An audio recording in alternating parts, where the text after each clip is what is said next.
What I'm showing you right now is when I went to go see one of my favorite informants of pretty much everything that exists on the planet, especially in the United States. The last American vagabond, who I have on now with me. Thank you very much for being here. But I've got the picture up of when I went there, and what it says. This account has been terminated for violating YouTube community guidelines. Oh my God, it's just nonstop. Anyway, we'll go over this and hopefully a few more things, but this was the cleansing tsunami from corporate elite is just insane. By the way, I have Stevie with Red Economics on here. Hello. Hello. She sits right across from me. She has her own channel, but I can't. I'm so big, I can't fit in the damn video. I can't fit in. And I have the fantastic and wonderful Ryan Christian. Welcome, Ryan. Thank you for being here. How you doing? I'm doing well, actually. It's a pleasure to be on. Thanks for having me. Thank you. So, just my biggest question that I had been thinking about for a while is knowing that there is devastation, knowing that your platform are the hours, the years of information, putting all that together, is the cleanup, I mean, the reconstruction process right now, is it painstaking? I mean, where are you at right now with all this? Well, that's a good question, because I think historically that's where we are used to hearing, like you go back so many years, it was much, less noticeable and discussed back then, but people are just, left out in the open have no options, where now I personally have been seeing this coming for a long time, whether it's with our channel or other channels. And I've been planning for this. I've had people monitoring this stuff, people that there's more may come out in the very near future about stuff that I've been keeping track of, and just evidence of how wildly dishonest they've been with this back and forth, if at all. But I've been preparing. I have all my entire library backed up on library.com, which is just lbry.com, nice. As well as a lot of other blockchain-based platforms. BitChute has all my content and so on. So I've had a lot of this stuff saved and ready.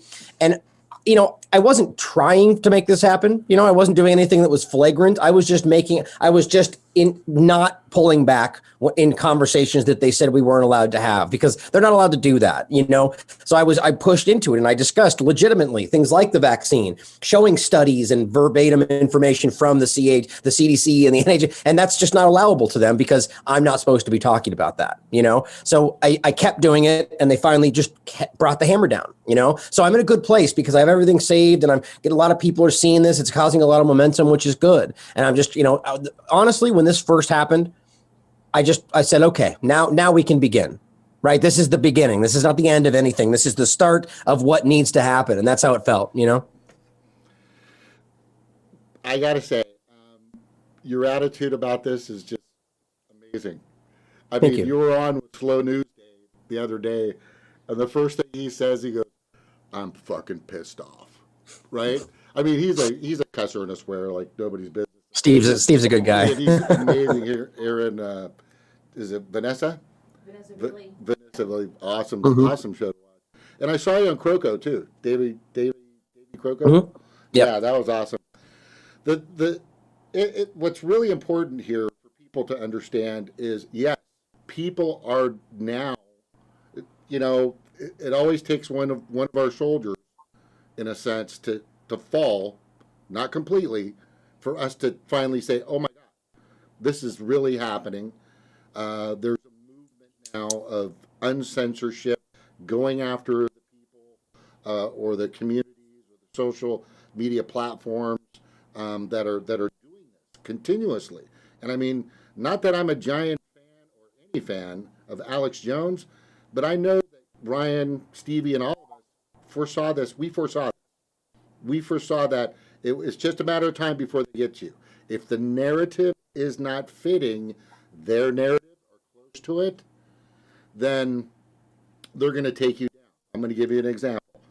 It's still up, by the way. I put up a post about the side effects of methamphetamine, brain deterioration, depression, all this other stuff, right? A quick article, not an article, but a post on Facebook, and I took out the words methamphetamine and I entered the word COVID-19 or coronavirus, that's still up. Hmm. Interesting. Right? If It, it hits the it narrative, then you're fine. right. As long as you're fear mongering.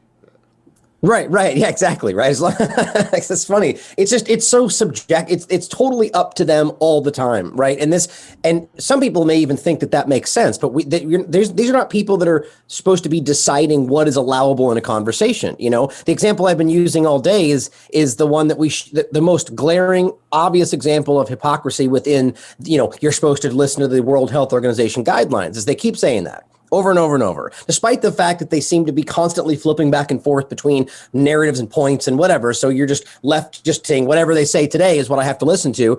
But then one of the people on the board that's making these decisions for these guidelines on the World Health Organization speaks out and says, we shouldn't be doing lockdowns like this. This isn't how we should be doing this. And then they all attack him. Do we not realize how stupidly hypocritical that is, that they tell us you have to trust what they say, and the moment that they say something that the media doesn't like, the media attacks the World Health Organization? It's just like, it's painful how obvious it is that it's whatever narrative they want you to listen to. The thing I keep saying is they don't want you to trust the science. They want you to trust what they tell you the science is. That's it. Perfect. That's what it. So whatever the narrative, whether it comes from the Vietnam War, whether it comes from weapons of mass destruction, whether it comes from Yemen, Syria now, the Falk Islands, just name it. Their narrative, and we always say they, but I like to connect that to the CE1s or the corporate elite 1%ers. Or how about, I keep using the acronym, it's just the hierarchy enslaving you. That's what it is, right? It's just an overarching topic. Yeah, they're just, and they know they're doing it. And I don't know if you can see my notes that I have on on Facebook that we're on right now, YouTube, and hopefully Periscope, which that works sometimes.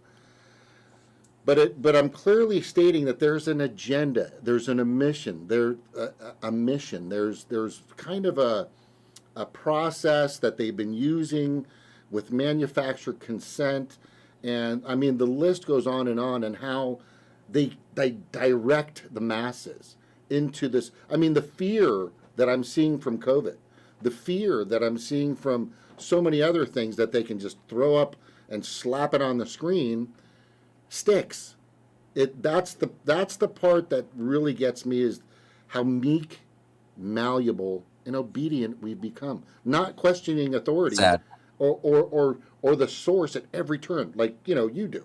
Like we should be. If there's anybody that does it better, it's freaking you. I'm telling. Thank you. But it's incredible that is even like a unmentionable thing. That should be commonplace, that we question and ask and don't just blindly take the media at their word. It's just on its face, it doesn't make sense. I mean, we have to look at how they're, like you said, it's fear mongering. They're constantly screaming about how this is serious and cases are going up and all this is happening. But if you actually look at the overarching national numbers over months, it's continued to go down. Deaths, hospitalizations have continued to go down. And even the case numbers have continued to go down, short of little jumps here and there. And all they can do is focus in on specific parts. Let's look at this one county in this one state and be like, oh my gosh, the cases are spiking here.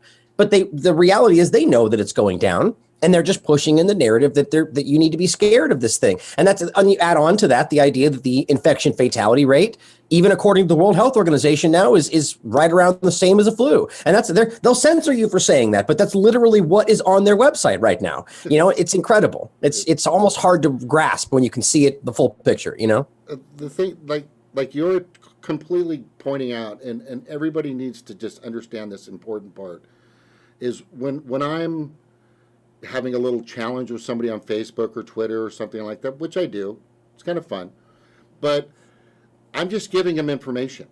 I'm sending a video that you've done. My favorite one is about the PCR tests, Kerry Mullins and all that. He said that's not even created to detect for an isolated virus, which still is kind of up in the air. It is. But yes, yeah. But the whole thing is when I'm talking to people, what they come back with is the chain of command of information that's given to them. In other words, let's just say it's an official or somebody in a political position. The first thing they're going to do is they're going to reach into their magic grab bag and the Felix the cat bag, which is Mhm. everything that's been handed to them down the chain of command. World Health Organization, CDC, NIH, NIH, and all these departments and facilities and organizations that are most people don't know are pretty much owned by big pharma and the CE ones, or what did you call them? The ones that Just enslave. the hierarchy enslaving you, the Yeah, they, you know. the corporate party. I don't think there's Yeah. two parties. I think there's just one corporate party. And then Stevie wanted to say, yeah, sorry. Oh, yeah. I mean, because right now we're in West Virginia, but he's got family out in California. So, it goes, you mute your mic. Oh, sorry. So out here, they aren't as strict. Like, people aren't really falling for it as much as they are out in California. A lot of people aren't wearing masks and things like that. But then out in California, everybody's obsessed, 10, feet apart, the, the whole 9 yards. But for some reason, the numbers and the statistics are the same.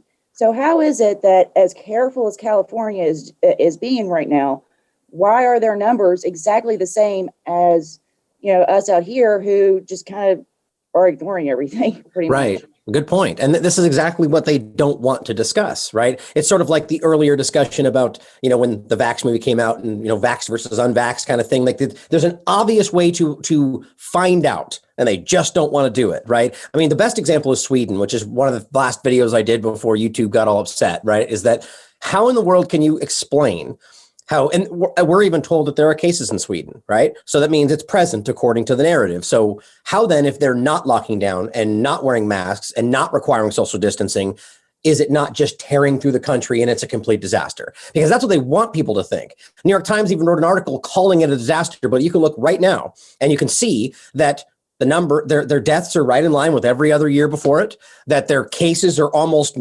just completely dropping off the map, and that they are walking around normal today, right this moment, going to the restaurants and movies and walking up and down the streets like they laugh at what everyone else is doing. There's no way you can say that that makes sense within the narrative they're selling. Just simply doesn't. And then to your finer point, the differences in locations. And I think that's a really smart thing to think about, because like, even for instance, where I am, I love the town that I'm in because most people here are thinking for themselves, and you see a lot of them not going along with it. But logically, based on what they're saying, if you have locations where it's not happening, where people aren't distancing and masking or locking down, you should then see a spike in numbers, and you're just simply not, or at the very least, you're seeing the same.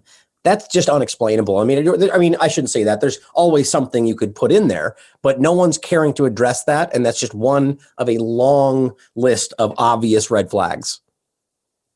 Yeah, and you can't question it. As soon as you question it, you're a conspiracy theorist. Right. That's what happens with James when he's on there talking to people on Facebook. He's just sharing information, and he goes, "Well, let me see your information. Let me see your research." He's open to any kind of information. But then it always comes down to, well, you're a stupid conspiracy theorist. You're a Trump supporter. Ad hominems. Yep. Yeah. They immediately go at you, because the first thing you need to write down when someone does that is when you do not have an argument, is you attack someone's character, period. So you're not addressing the content of the argument. You're going, that's the equivalent of saying, well, here's the facts and the evidence. And they go, well, you're ugly. Right. That's what it is. Right. Except they try to make it a little more broad. Well, here's the thing about Trump or this and that. And it's an intellectually dishonest argument. And they know that.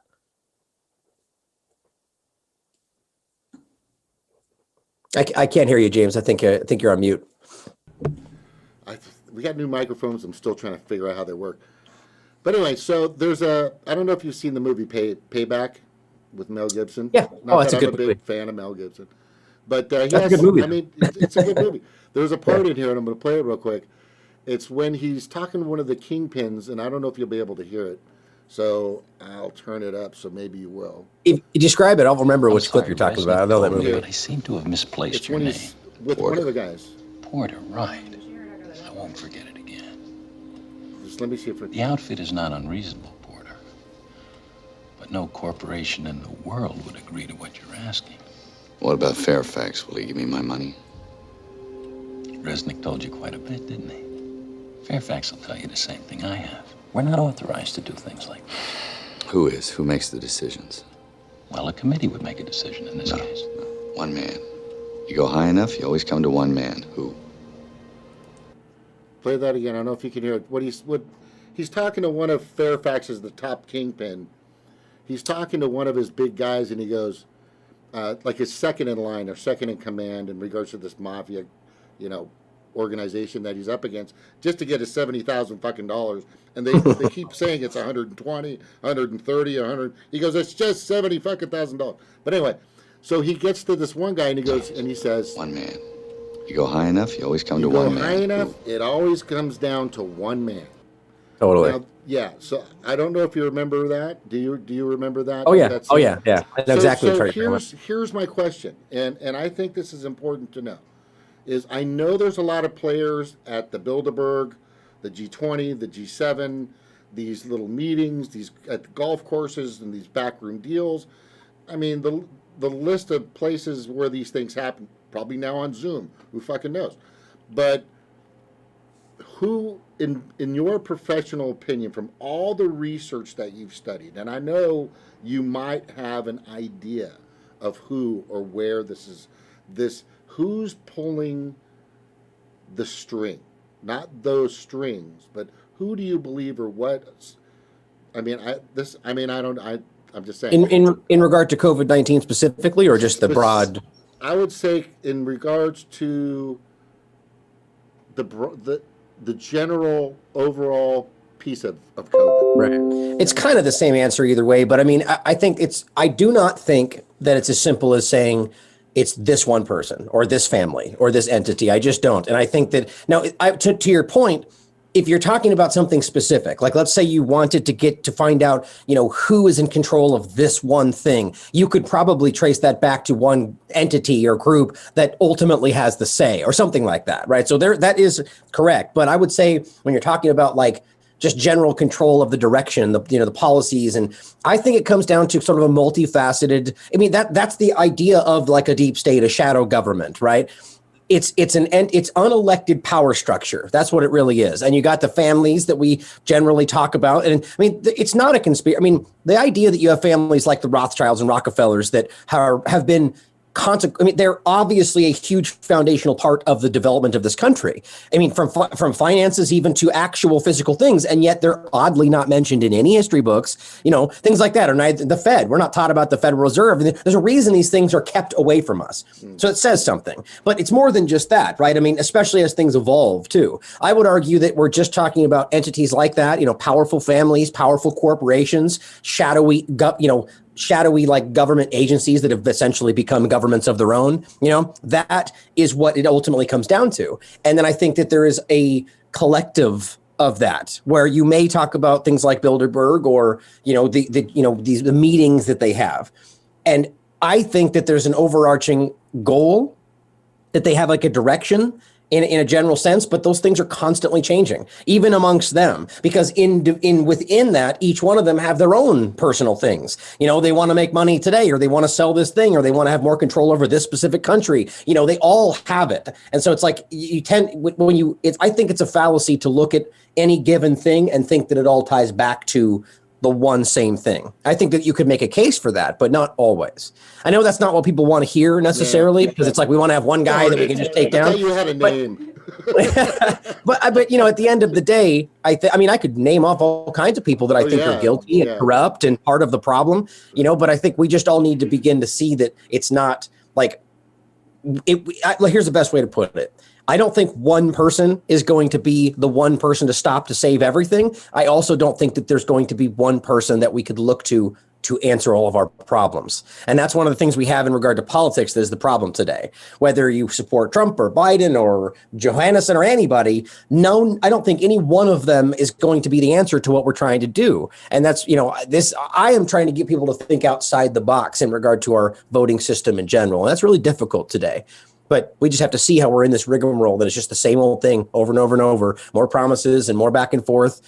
Two parties are the same at this point. 44% of Americans register as independent, and yet we only have two parties every year. Think about what that means, I mean, regardless of how it all got started, there's a bunch of different factions trying to profit from it. Totally. So whenever they see chaos, whenever they see a disaster, they're all these different factions are jumping in to profit from it. I mean, you've got the deep state, you've got corporations, in these trying times, all these ads that you see, in these trying times, we're here, we care, that's that, but everybody has their own agenda, but it does, but it started somewhere, like it started with a person, planning or, what have you. Yeah, I agree with that for sure. That you have to at some point, and whether it could have been a collective decision around the table or one individual, it definitely started somewhere. And I think that goes back to these kind of same agendas we're talking about. And I wouldn't argue that it has to do with, let's say, like for instance, you go back before we were technologically advanced as we were now. They were still trying to figure out how to make people more passive, how to control people easier, how to influence their decisions better. That's why we have things like the internet and TV. They developed in these veins, but they were also in a way taken away from them, like the internet, I argue, which was a DARPA project. And I think this was the plan. This was made for the purposes that we're seeing pushed into it today, but it didn't work out the way they planned, I argue, right? I mean, we kind of harnessed it and used it for our own benefits. And that's how we have to see these things, But COVID-19, for instance, I definitely think that there's a plan here. I mean, there is an agenda playing out. And I do believe that it wasn't just something that was capitalized on. I definitely believe, like you're saying, that this was a decision that was made. I mean, that's my opinion, but I definitely feel that way. I mean, well, they keep calling it the new 9/11, right? Right. Or just the new normal or anything, right? Yeah. They took away our rights. They fear-mongered. Look what happened to anybody that went against the narrative of 9/11, right, that questioned anything, that said we shouldn't be going to war with these countries. They were, they were disappeared. If they were on mainstream media, they were out of a job. Even if, like Chris Hedges, he became a social pariah. Jesse Ventura. Yes, right? Anybody that questions the narrative, like what they did to you, they gave you the Alex Jones treatment. They just wiped you from the internet. Right. And for what? For presenting information, asking questions. It's very scary. And the thing with you is like, Alex Jones is, he's out there. A lot of people don't agree with what he's saying, but, when it hits close to home, it's getting closer and closer to home with the journalists and the reporters that we're seeing, being wiped from the internet. I just think that it shouldn't, to the point you're making there, it shouldn't matter, right? I mean, I have a lot of opinions about Alex Jones, but it just doesn't matter, right? The point is that you should, or even, for instance, I have talked a lot about QAnon and that whole discussion. And I think it's actually a very dangerous thing, and not because because of the way that it's driving people to simply trust the government. And that's my opinion. I know people think differently, but I will argue to the death that these people shouldn't be censored, because you have every single right to express these opinions. I mean, look, we have a right to go out. It doesn't have to be sourced and factual and proven and aligned with the World Health Organization. We have every right to stand up and scream about the craziest thing we could possibly fathom. And they're telling us today that some of those things are just dangerous because it puts people at risk. I mean, it's the same kind of thing that happens with hate speech idea. And I think that was almost like a testing the waters for this kind of thing, right? That it went from, well, we have laws in the books, right? You can't go up and just assault somebody or kill somebody, right? That's a crime. But then they start to say, well, this speech leads to those crimes. So, now we need to be careful about that speech. And then all of a sudden, free speech went away because, now there's caveats. And it's the same thing they're doing now with constitutional rights, right? It's not that you have these up until fear. They're not allowed to be manipulated, and they're just doing it anyway. We have to be able to see the correlations with all this stuff. So it's an excellent point.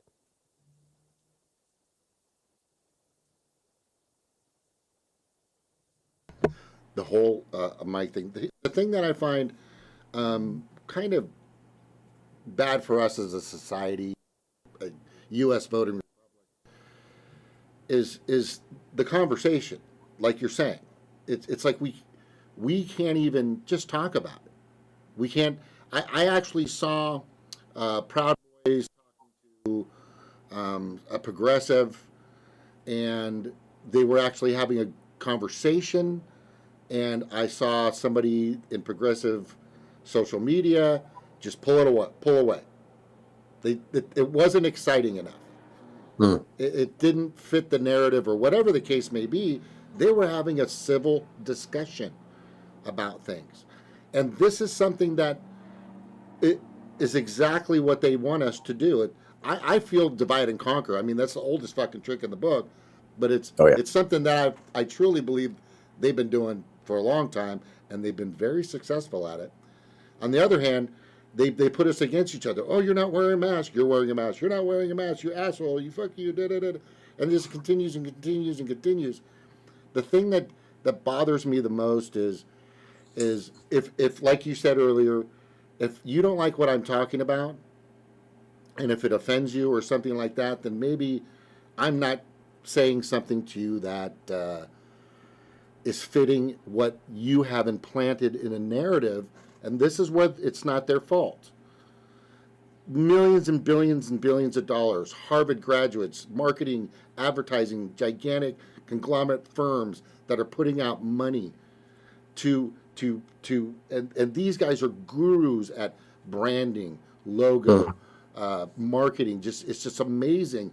Social engineering. I don't get mad at them. I just say, hey, it's not your fault. It's not your fault, because I understand. I was in that business. Round is nice, square is bad. Red is red. That's why most places that you eat at have either a dark red or red, because it makes you hungry. It's like internal. There's so many things that they do out there to curb thinking, maneuver people, manage, and hurt us in a particular direction. So the thing is we've got to come together. We've got to start doing something. By the way, I have voteheard.org. I want people to be able to write your vote in. Check it out sometime. The other thing is with all this happening, I just want to leave you with this last question real quick. Mm-hmm. Go ahead. Okay, this last question. Journalism itself, freedom of speech. Where do you see this going? Yeah, that's the kind of the one of the main, I guess, things that are being decided by the direction of where this is all going, and what's even more alarming is it's like, what's going on with Assange should be a wildly important, and it is in the independent media, but it's obviously, they weren't talking about it before all this. And now this is all going on. It's like, it's just not even in existence. And so that was in and of itself. And I always add the caveat there that whether or not you think Assange is CIA shill or working for Israel or any of the other narratives that are out there, it really ultimately doesn't even matter at this point in regard to this conversation, because whether or not that's the case, they're still using him to achieve what they're doing. They're taking away from us. I believe Assange is a hero fighting for what we're doing and putting out the information, but it doesn't matter anymore because he's still going to be abused, and they're still going to use that scenario to pull your rights away, So now we're in a situation with COVID-19 where they're literally justifying, if we allow this to continue, the precedent's been set, which is really alarming, but they're making the case where your rights are like a light switch, that they can just simply turn it off and on depending on when they decide it's necessary. And that shouldn't have allowed to get out of the gates, right?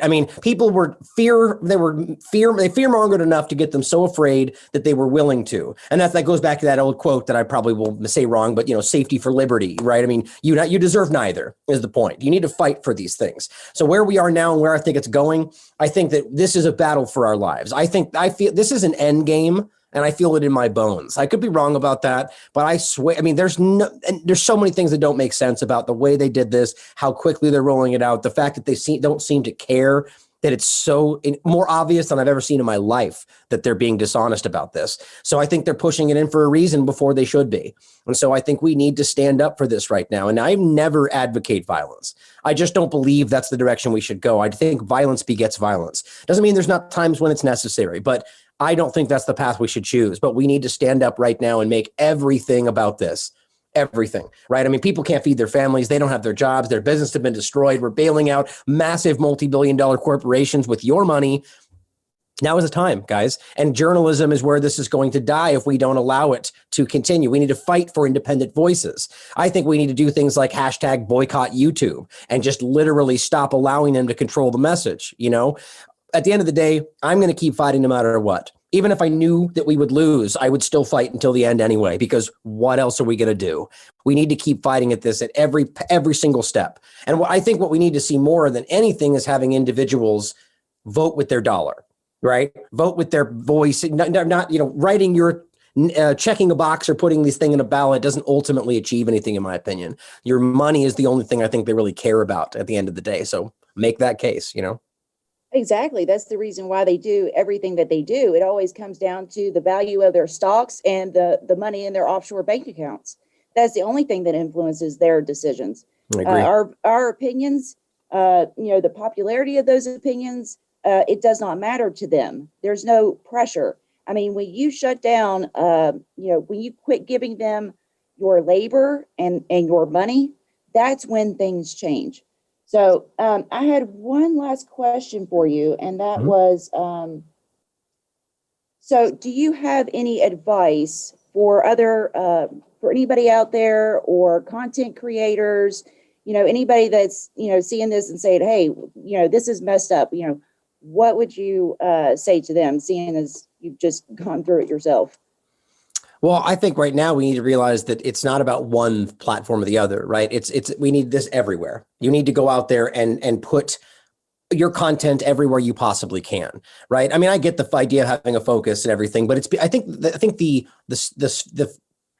field is changing in regard to where we are in this and the streaming and everything, right? That now it's the news has even changed, right? Even the mainstream media recognizes that they need to be in on what we are doing. And that's why they're trying to take it from us, so we just need to get your content is everywhere you possibly can, multiple social media platforms. So when they pull one away, like YouTube, that you're not left going, where do I go now? Right. We have all the other places that we can meet up and talk and share information. And we need to start using, blockchain based concepts, things that are privacy forward, they allow us to have these kind of conversations that can't be censored, that can't, that actually protect your privacy. And as an actual content creator, I would argue that you need to stay the course regardless of the repercussions. You need to continue to speak what is true, regardless of what they're going to try to do to you. Because the moment you start self-censoring and reducing and watering down your message to allow yourself to be on their control platform, you've already lost. And I get why some people do it. I get, some people have more that can't just allow them to destroy your entire thing and keep moving forward because they've got a family and bills and, whatever else. I get it. But it doesn't mean that I still disagree with the action. Now is the time at all costs, in my opinion.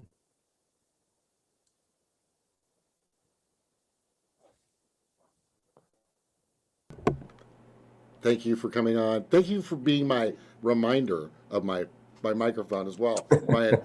It's this guy right here. We just got him, and for us to be able to do what we do, I got to push the mic. It's too much technology for me. But anyway, so the thing is I am truly going to do whatever I can to tell everyone it's time to get on the streets. I mean, whether you think so or not, and come together on this. You need to make sure at any cost your freedom of speech and your ability to come together is being stripped. I mean, if you can't see it, it's happening right now. Social distancing. Don't get close to each other, right? The only people that can actually talk to each other, I guess, are people on Zoom.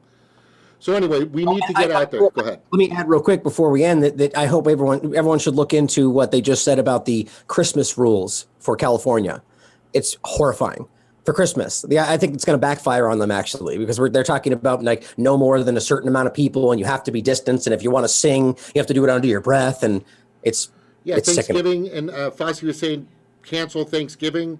This is insanity, people. I mean, look behind me. We've got people in stands that are made out of fucking cardboard. Cardboard, for God's sakes. Anyway, listen, I know you're pressed for time. You got a lot of stuff going on. You're super busy. I'm going to keep posting your information. I'm going to, by the way, Last American Vagabond, thelastAmericanVagabond.com. Go to his website right now. You also have a backup channel. Anything about Twitter going to happen? And you still have your Facebook, right? Yeah, for the time being. Yeah. Okay, I know, right? So far, so good. Okay, but anyway, I want to say thank you to everybody for coming on. Aloha to everybody. Mahalo to you, especially Ryan. Good luck to you. I'll stay in touch with you, sir. Take care.